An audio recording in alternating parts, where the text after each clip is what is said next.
Hello everyone, welcome to my channel UPSC Aspirants. Today we will study about our next chapter number 9, the economic impacts of British rule. और जो ये chapter है कहाँ से लिया गया है? ये लिया गया है हमारी जो हिस्ट्री की बुक है, history of modern India by Bipin Chandra. तो इस चैप्टर के अंदर बात करेंगे जो ब्रिटिश रूल है उनके कारण जितने भी इकनॉमी के अंदर जो उस टाइम की हमारी इकनॉमी थी उसके अंदर क्या क्या इम्पैक्ट हुए, क्या इफ़ेक्ट हुआ, ठीक है, उसके बारे में इस चैप्टर के अंदर पढ़ने वाले हैं। चैप्टर काफ़ी लेंथी था तो इसलिए मैंने इसको 2 पार्ट्स में डिवाइड किया गया, ठीक है। ये है पार्ट 1। तो चलिए स्टार्ट करते हैं। Disruption of the traditional economy. जो हमारी ट्रेडिशनल इकनॉमी थी उस टाइम पे, जैसे हम ट्रेड करते थे दूसरी कंट्रीज़ के साथ में, और जो हमारे यहाँ पे इंडिया के अंदर जितने बुनकर वगैरह थे जो सिल्क के कपड़े बनाते थे, ठीक है, तो उनका कैसे ट्रेड चलता था, आर्टिस्ट थे, क्राफ्टमैन थे, तो उनका जो भी उनका ट्रेड करने का तरीका था उस चीज़ के बारे में यहाँ पे पढ़ेंगे, और ब्रिटिशर्स ने उनके साथ कैसे गलत किया और उनको कैसे दबा दिया। चलिए स्टार्ट करते हैं। Just a minute.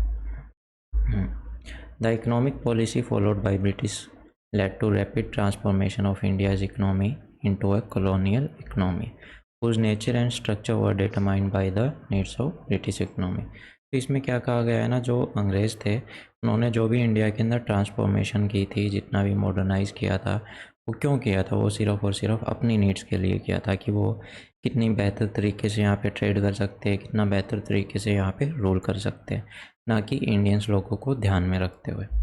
In this respect, British conquest of India differ from all previous foreign conquest। तो इसमें क्या कहा गया है ना, जितने भी भारत पे पहले जिन जिन लोगों ने राज किया है ना, उनसे काफ़ी अलग रहे थे अंग्रेज़। क्योंकि क्या था ना, जो पिछले जो रूलर्स रहे ना, उन्होंने इंडिया की सिर्फ पॉलिटिकल पावर को चेंज करने की कोशिश करी, ठीक है। कभी मतलब यहाँ पे हिंदू राज करने लगे, कभी सिख राज करने लगे, तो कभी मुग़ल राज करने लगे। उन्होंने जो इकोनॉमिक स्ट्रक्चर था ना, जैसे कि लोग काम करते थे, ठीक है, बुनकर काम करते, जो आर्टिस्ट थे, उनके साथ इन्होंने कोई छेड़खानी नहीं करी। इनके होते हुए भी वो वैसे ही काम करते रहे जैसे वो पहले करते थे, ठीक है। सेम टाइप ऑफ उनकी एग्जिस्टेंस रही। मतलब राज भले ही उस टाइम पे किसी ने भी किया हो, लेकिन इनके काम धंधे पे कोई खासा फ़र्क नहीं पड़ा, ना ही उन्होंने इनके काम को बदलने की कोशिश करी या फिर इनको दबाने की कोशिश करी। लेकिन अंग्रेज़ों के साथ ही काफ़ी उल्टा था। उन्होंने यहाँ के जितने भी ट्रेडिशनल स्ट्रक्चर थे, जो भी लोग थे, ठीक है, उनके सारे धंधे चौपट कर दिए। ओके। और वो इसी वास्ते कहा जाता है कि ये इंडिया का कभी पार्ट नहीं बन पाए। ये केवल फॉरेनर्स ही रहे जो एक इंडिया के अंदर आके ट्रेड करने वाले रहे, है ना। इन्होंने सिर्फ आके इंडिया के रिसोर्सेज को क्या है ना एक्सप्लॉइट किया है। यहाँ से सामान उठाते थे, यहाँ की जो भी जितना भी हमारे पास वेल्थ थी उस टाइम पे, सब उठा उठा के ये कहाँ देने लग के, इंग्लैंड में, ब्रिटेन में, क्योंकि हमारे पैसे से चलता था वहाँ पे सारा कुछ। उनके पास क्या था? कुछ भी नहीं था, nothing. Ruins of artisans and craftsman. जो यहाँ पे आर्टिस्ट थे और जो भी क्राफ्टमैन थे, तो उनकी बर्बादी कैसे हुई, उनको कैसे बर्बाद किया अंग्रेज़ों ने, तो उसके बारे में पढ़ते हैं। There was a sudden and quick collapse of the urban handicraft industry which had for century made India's name in byword in the markets of entire civilized world। इसमें क्या कहा गया है ना, जो हैंडीक्राफ्ट इंडस्ट्री थी, जो हाथ से चीज़ें बनाते थे, है ना, जो भी आर्टिस्ट थे, तो उनकी चीज़ों का बोलबाला रहा है पूरे वर्ल्ड के अंदर। जो हमारी चीज़ें थी पूरे वर्ल्ड के अंदर पसंद की जाती थी, क्योंकि हम इतने परफेक्ट थे अपने काम के अंदर। लेकिन जब अंग्रेज़ आए ना, इन्होंने सब बर्बाद करके छोड़ रख दिया। एक तो इन्होंने इंडिया में आके इतना मॉडर्नाइज़ नहीं किया, हमारे पैसों से जाके अपने देश के अंदर इन्होंने फैक्ट्रियाँ लगाई, मॉडर्न मशीनों का आविष्कार किया, और जो उन मशीनों से जो वो काम करते थे ना, तो सीधी सी बात है, मशीनें जब काम करेंगी तो वो एक इंसान से ज़्यादा और काफ़ी जल्दी चीज़ों को बना के रख देंगी। और हमारे यहाँ पे मोस्टली काम होता था हाथ से, तो जो भी मशीनें बनाती थी वो चीज़ें होती थी सस्ती, है ना, क्योंकि टाइम लगता नहीं था। चीज़ें रिसोर्सेज इनके पास थे ही, इंडिया से भी कॉटन भी लेके जाते, सिल्क वगैरह सब कुछ लेके जाते, तो वहाँ पे बनाते और इंडिया में आके उस चीज़ को बेचना स्टार्ट कर देते। और दूसरी बात, जब इंडिया का माल बाहर जाता बिकने के लिए तो उधर अंग्रेज़ क्या कर देते, उस पर काफ़ी ज़्यादा टैक्स लगा देते, जिससे वो उसके देश में जो मिलने वाली सेम चीज़ है वो हमारी चीज़ से काफ़ी सस्ती हो जाती और हमारी चीज़ टैक्स लगने के बाद काफ़ी महंगी पड़ती, तो उससे लोग दूर हटने लगते, उसको नहीं खरीदते थे। तो ये चीज़ ऐसा हो गया ना कि मतलब इंडिया से ये सामान खरीदते हैं अंग्रेज़, ठीक है, जो भी रॉ मटेरियल है वहाँ पे बनाते और इंडिया के अंदर बेचते। इंडिया के अंदर तो इनके ऊपर कोई टैक्स नहीं लगता था, और जैसे ही हम अपनी चीज़ बना के वहाँ पे बेचते तो उस पर ये हैवी टैक्स लगा के उसको और महंगा कर देते, फिर लोग उससे कटने लग जाते। तो ये थी इनकी राजनीति, ऐसे करते थे ये धोखेबाज कहीं के। ओके, चलो अभी आगे बढ़ते हैं। Indian goods made with primitive techniques and could not compete with the goods produced on a mass scale by powerful steam operated machines। तो वही बात है ना कि जो हमारी पुरानी परंपरागत टेक्निक्स थी ना, हम चीज़ें उनसे बनाते थे और ये बनाते थे मशीनों से। तो जो इनकी मशीनें थी वो काफ़ी बड़ी मात्रा में मास स्केल पे प्रोडक्शन करती थी, और जितना जल्दी बनाती उतनी जल्दी डिमांड पूरी करती लोगों की, और हमारी जो चीज़ों की थी वो डिमांड घटने लगी।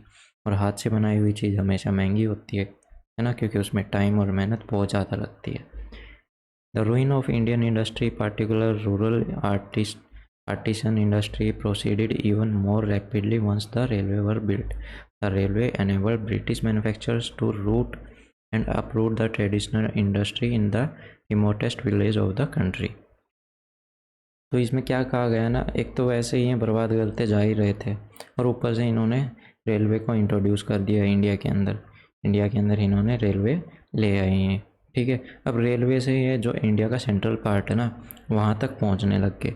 अपनी सस्ती चीज़ों को बना के इंडिया के जो सेंट्रल पार्ट है ना, दूर दराज जितने भी गाँव थे वहाँ तक उन चीज़ों को पहुँचाने लग गए, और वो काफ़ी सस्ती होती थी तो लोग उनको ख़रीदने लगे, और ऐसे करके हमारी चीज़ें काफ़ी महंगी रहती और उनको लोग ख़रीदना बंद करने लग गए। अब बात करते हैं बंगाल की। The operation practices by the east India company and it's servant on the craftsmen of Bengal during the second half of 18th century, forcing them to sell their goods below the market price and to hire their service below prevailing wages, compelled a large number of them to abandon their ancestral profession।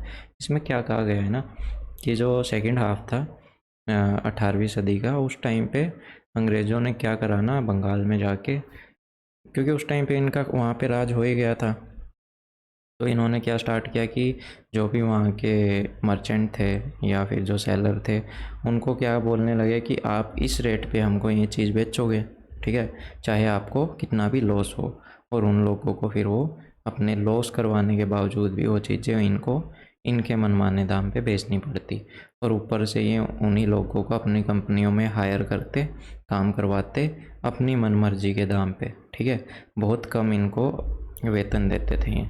तो इस तरह से लोगों के जो अपने जो पुराने बाप दादाओं से जो ये काम करते आ रहे थे, जिस काम में परफेक्ट थे, वो इनको छोड़ने पड़ गए। क्यों पड़े? क्योंकि इनको जो दाम चाहिए था, ठीक है, जो मेहनत का दाम वो मिलता नहीं था, लॉस हो रहा था, तो ऐसा करके फिर इनको लास्ट में वो छोड़ना ही पड़ा।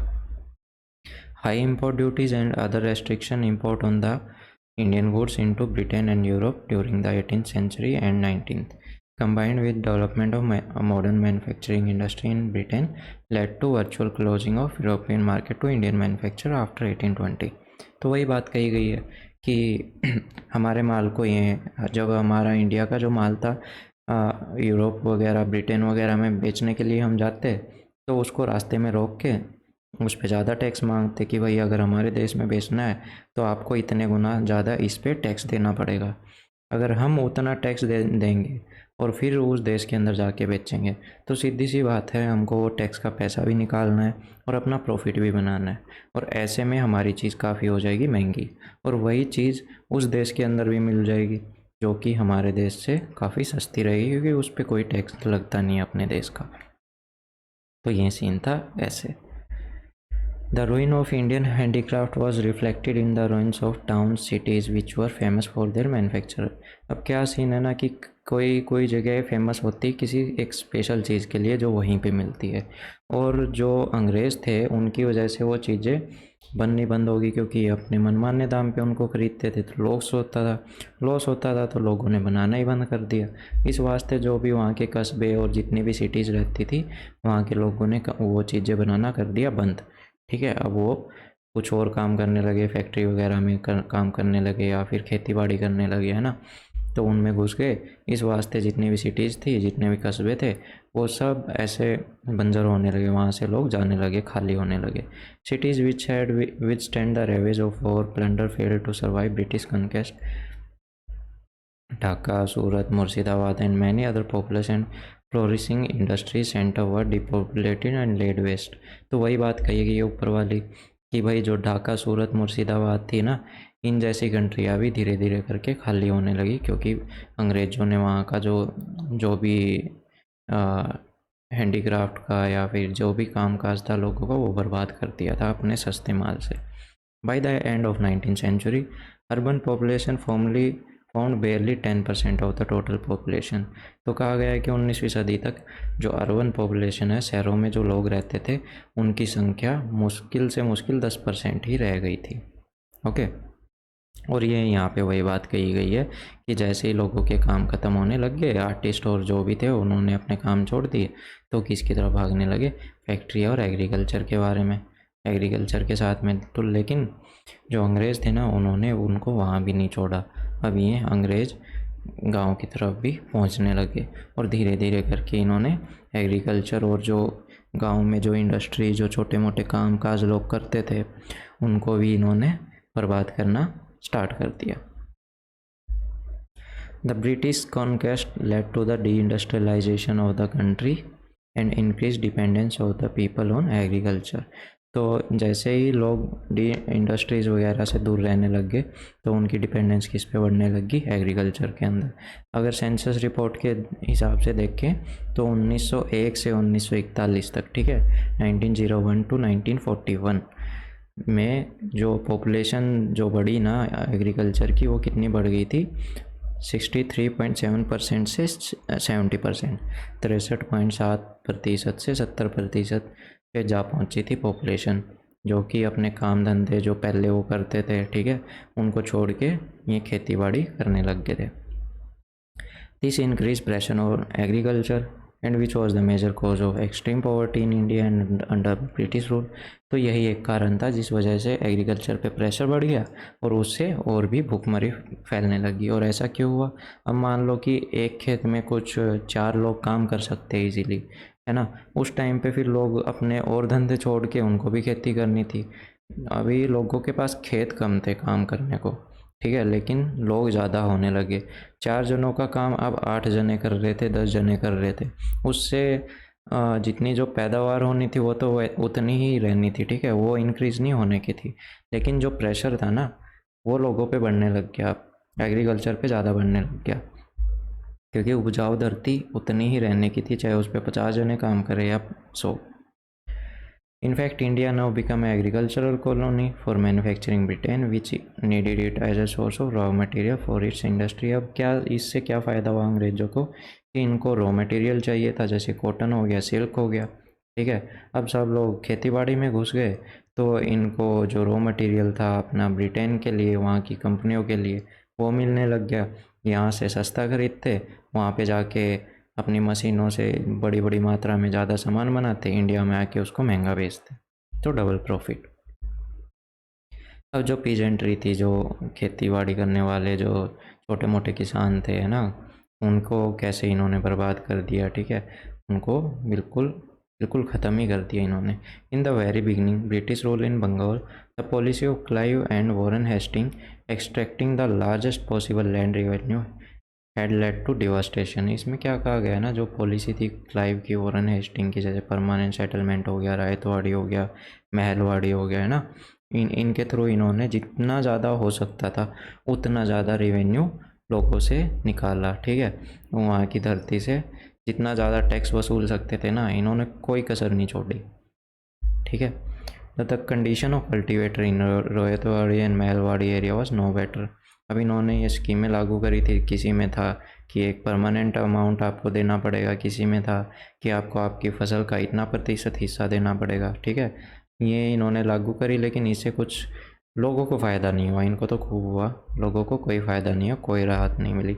Here the government took the place of zamindars and levied excessive land revenue which had in the beginning fixed as high as 1/3 और 1/2 ऑफ द प्रोड्यूस। इन्होंने क्या करा ना, जमींदारों की जगह लेनी स्टार्ट कर दी, ठीक है। पहले तो बीच में ज़मींदार थे, इन्होंने गवर्नमेंट ने उनको भी हटा दिया फिर, और फिर लोगों से डायरेक्ट टैक्स लेने लग गए। कितना, जो भी इनकी पैदावार होती थी उसका 1/3 और कभी कभी तो उसका आधा, ठीक है। मेहनत ये लोग करते, गरीब बेचारे, और उसकी आधी बैठे बैठाए ये अंग्रेज़ ले जाते। Heavy assessment of land was one of the main cause of growth of poverty and deterioration of agriculture in the 19th century, ठीक है। तो क्या था ना कि जो लैंड थी, अब उसकी उपजाऊ शक्ति तो होती जा रही थी कम, है ना, और जिसकी वजह से वो ज़्यादा उपज पैदा नहीं कर पा रही थी, तो और पॉवर्टी बढ़ती जा रही थी। Even though the land revenue demand went on increasing year by year. जो लैंड रिवेन्यू की डिमांड्स थी ना, कि वो हर साल अंग्रेज़ बढ़ाते ही जा रहे थे, मतलब इनका नहीं भरने वाला था कभी। ये इनको तो पता नहीं क्या ही चाहिए था। इनको अगर आप सब पैसे दे दोगे ना, फिर अगली साल इनका और ये होगा कि हमको इससे ज़्यादा चाहिए। इतना लालच था इंसान का, कभी लालच पूरा होता नहीं। It increase from 15.3 crore in 1857 to 58। 1857 से 58 तक इन्होंने कितना रेवेन्यू इंक्रीज़ किया, 15 करोड़ 30 लाख से, ठीक है। और कहाँ पे पहुँच गए उसके बाद में 1936-37 में 35 करोड़, ठीक है, 35.8 crore. The proportion of the total produce taken as a land revenue tended to decline, especially in the 20th century as the prices rose and production increased। तो क्या कह रहे हैं कि भाई इन्होंने जो टोटल प्रोडक्शन जो होती थी उस टाइम पे, ठीक है, लैंड रेवेन्यू की, उसमें गिरावट आने लगी, और जो 20वीं सदी है उस तक आते आते प्रोडक्शन भी इंक्रीज होने लगी, क्योंकि थोड़े बहुत इसमें ये पैसे लगाने लग गए थे एग्रीकल्चर के अंदर। The evil of high revenue demand was made worse because the peasant got little economic return of his labor। तो वही बात कही गई है कि इन्होंने रेवेन्यू बढ़ाना स्टार्ट कर दिया, और जो बेचारे असलियत में वहाँ पे काम करते थे, जो किसान होते हैं, उनके पास कुछ ज़्यादा बचता नहीं था, उनकी मेहनत का भी उनको कुछ नहीं मिलता था। गवर्नमेंट पैसा तो रेवेन्यू तो ले लेती थी इनसे, एग्रीकल्चर से, और लेकिन है ना उस पर काम कुछ नहीं करती थी कि भाई लोगों के लिए नालियाँ बनवा दे, या फिर इनको अच्छे से खाद वगैरह, है ना, ये प्रोवाइड कर दे। लोगों को खाद का उस टाइम पे पता ही नहीं था इतना कुछ, और इन्होंने ब्रिटिशर्स ने बस अपना खाने से मतलब था, हमको ला के दो, हम खर्च कुछ नहीं करेंगे, हमको चाहिए सब कुछ है, ऐसे लोग थे। It devastated almost its entire income to meeting the needs of British Indian administration, make the payments of direct and indirect tribute to England and serving the interest of British trade and industry। इनको अपने लोगों से प्यार था, ठीक है, ऐसे घटिया लोग थे। क्या था ना कि अंग्रेज़ों ने क्या किया था उस टाइम पे कि ये हमसे पैसा लेते, ठीक है, हमारे किसानों के जो जितनी भी उनकी प्रोडक्शन होती, जो भी वो उगाते थे, वो उसका आधा हिस्सा छीन लेते, और फिर उस चीज़ को वहाँ की जो पेमेंट थी ना, वहाँ से उठा के कहाँ भेजते, इंग्लैंड में भेजते हैं, ठीक है। इंग्लैंड अपने लोगों का पेट भरते थे, और वहीं के लोगों की, वहाँ की जो ट्रेड और इंडस्ट्री है ना, उसको बढ़ावा देते। और जो ये इन्होंने लॉ एंड ऑर्डर बनाए हुए थे, ठीक है, वो मोस्टली जो इनके मर्चेंट थे ना, उनको फ़ायदा देने के लिए इस तरह से बनाए हुए थे, ना कि गरीब किसानों के लिए। गरीब किसानों का उस टाइम पे कोई भी नहीं था। Whenever the peasant failed to pay the land revenue, the government put up his land on sale to collect the arrear of revenue। जैसे ही है ना कोई भी पीजेंट है, कोई भी किसान वगैरह है, अगर वो लैंड रिवेन्यू जो भी टैक्स वगैरह नहीं पे कर पाता, तो अंग्रेज़ क्या करते, आके उसकी जो धरती है, जो ज़मीन है, उसको किस पे डाल देते कि भाई क्या बोलते हैं इसको, नीलामी पे, हाँ, नीलामी पे डाल देते कि जो ज़्यादा पे करेगा हम उसको दे देंगे, उससे फिर ये रेवेन्यू अपना निकाल लेते थे। इनको अपने पैसे से मतलब था, चाहे कोई मरे या कुछ भी करे, इनको मतलब नहीं है, ठीक है। और इस तरह की नौबत कम ही आती थी, क्योंकि जो किसान होते थे वो सोचते थे कि भाई चलो मैं मनी लेंडर से चला जाता हूँ। मनी लेंडर जो पैसे देते थे ना इंटरेस्ट पे, ब्याज पे, उनके पास ये चले जाते थे कि भाई ठीक है मेरे को इतना इंटरेस्ट पे पैसे दे दे। वो बहुत हैवी इंटरेस्ट लेता था कि मैं अगली फसल पे आपको पैसे दे दूँगा। लेकिन जो एक बार इसके चंगुल में जाके फंस जाता वो कभी निकल ही नहीं पाता। तो किसी न किसी तरीके से तो किसान की ज़मीन जानी थी, या अंग्रेज़ लेके जाते, या फिर जो ये ब्याज देने वाले जो भी बड़े ज़मींदार हो गए, मनी लेंडर हो गए, इनके पास जानी थी। क्योंकि ये इलीगल तरीके से गलत कलम चढ़ाते थे कि अगर कोई पैसे दे भी जाता तो उसको बेवकूफ़ बनाते कि नहीं भाई तेरे इतने और रहते हैं। ब्याज पे ब्याज वसूलते थे, कर पे कर। He was also force to go to money lender whenever. वही बात है कि भाई अगर इसके पास पैसे नहीं होते थे तो ये ब्याज लेने, मतलब पैसे लेने चला जाता था ब्याज पे, और एक बार उनके उसमें फंस गया तो फिर नहीं निकलने का। क्या था ना, पहले ब्रिटिशर्स आने से पहले भी यहाँ पे ब्याज पे पैसे दिए जाते थे लोगों के द्वारा। लेकिन वो कैसे थे ना, वो लोगों में मिल के रहने वाले थे। ठीक है, अब मान लो कि मैं किसी जगह पे रहता हूँ और मेरे ही गाँव में किसी एक आदमी के पास खूब सारा पैसा है, तो वो क्या करेगा ना, अगर मेरे को ज़रूरत पड़ेगी तो मैं उसके पास जाऊँगा, वो मेरे को ब्याज पे पैसे दे देगा। ठीक है, लेकिन अब क्या है ना, गांव का आदमी है तो थोड़ी सी शर्म लिहाज हो ही जाती है, तो वो मेरे को इतने हैवी इंटरेस्ट पे पैसे नहीं देगा जितने ये बाहर के लोग उस टाइम पे आके गरीब किसानों को देते थे। और अगर मैं इसका एक टाइम के लिए मान लो पैसा ना भी रिटर्न कर पाया एक फसल पे, तो ये मेरे को मोहलत दे देगा कि भाई ठीक है अगले टाइम पे आप दे देना, कोई बात नहीं। और कभी इनका क्या है ना, गाँव वालों का सीन ऐसा रहता था कि भाई ये ऐसे ज़मीन हड़पने का और इन चीज़ों का लालच नहीं था। पूरा गांव एक साथ मिल के रहता है इन चीज़ों में। लेकिन जो ये बाहर के जो ब्याज पे पैसे देने वाले थे, इनका ऐसा सीन नहीं था। इनको या तो पैसे दो वापस टाइम पे, इनका ब्याज भी दो, नहीं दोगे तो आपकी ज़मीन जाएगी। तो ब्रिटिशर्स के आने के बाद जो ये बाहर के लोग आने लगे थे ना, इन्होंने बिल्कुल लोगों को परेशान कर दिया था। By introducing the transferability of land, the British revenue system enabled the money lender of the rich peasant to possession of the land.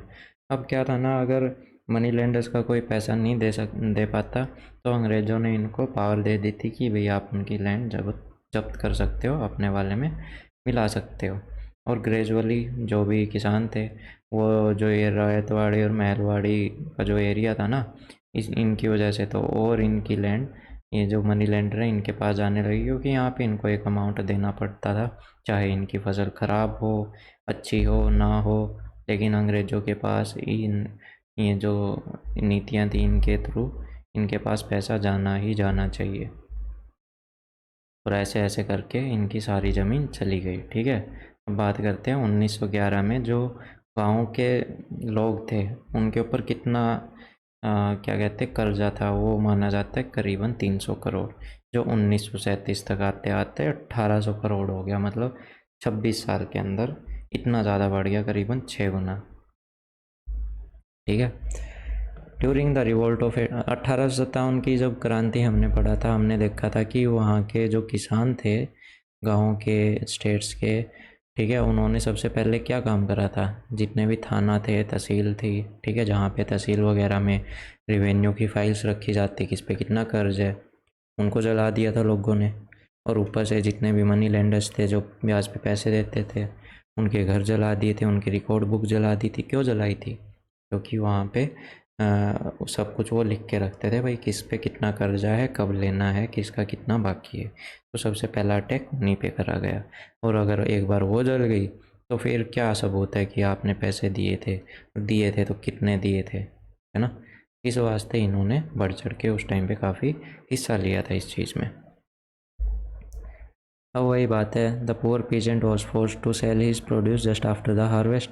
अब क्या है ना कि जो गरीब किसान थे उनको अपनी जो फसल थी, जैसे ही फसल काट दी या निकाल लाए, मतलब ठीक है, खेत से, तो उनको उसी टाइम पे वो बेचनी पड़ती थी। कि भाई ऐसा नहीं होता था कि आप थोड़ा देर वेट कर ले, भाई थोड़े से भाव जो हैं, जो प्राइसेस हैं, अगर वो थोड़ा सा डिमांड बढ़े तो ऊपर बढ़ जाए, है ना। अगर किसी चीज़ की डिमांड बढ़ेगी तो सीधी सी बात है उस चीज़ का प्राइस भी ऊपर जाएगा, अप जाएगा। तो इनके साथ ऐसा नहीं था, जैसे ही फसल कटती तो जो पैसे इनको देने होते थे वो लोग आ जाते मांगने, और इनको उनके मनमाने दाम पे अपनी फसल है वो देनी पड़ती। और कहा जाता है कि 1950 से 51 के अंदर जो लैंड रेंट था, धरती का जो ये रिवेन्यू या फिर जो ये कर जो टैक्स देते थे, वो कितना चला गया था, 1400 करोड़, ठीक है, जो कि 1/3 जितना भी एग्रीकल्चर होता था ना एक साल का, उसके बराबर थी। और जिसकी वजह से जो ये चुका देते थे बेचारे, इनके पास कुछ बचता नहीं था खाने को, ना अगली फसल के लिए इनके पास पैसा बचता था, जिसकी वजह से काफ़ी बड़ी भूखमरी हुई। लोग मिलियंस, लाखों में, ठीक है, लाखों करोड़ों में लोग मरने लग गए, किससे, भूखमरी से। और उस टाइम पे काफ़ी फ्लड भी आ जाती थी, बाढ़ आ जाती, बाढ़ की वजह से फसल ख़राब हो जाती, और उस वजह से फिर से अकाल पड़ता और लोग बहुत बुरी मौत मरते थे। और इस चीज़ को ठीक करने के लिए अंग्रेज़ों ने कभी कुछ नहीं किया, वो बस देखते रहे। अगर वो चाहते तो कई लाख करोड़, मतलब कई करोड़ लोगों की ज़िंदगियाँ बचाई जा सकती थी, लेकिन ऐसा नहीं हुआ। तो ये था हमारा फर्स्ट पार्ट। अगर अच्छा लगा हो, कोई गलती ना लगी हो, तो प्लीज़ इसको ज़रूर लाइक कीजिएगा, ठीक है, और अपने ग्रुप्स में शेयर ज़रूर कीजिएगा। अगर चैनल सब्सक्राइब ना किया हो तो प्लीज़ डू इट, ठीक है। Thank you, have a nice day.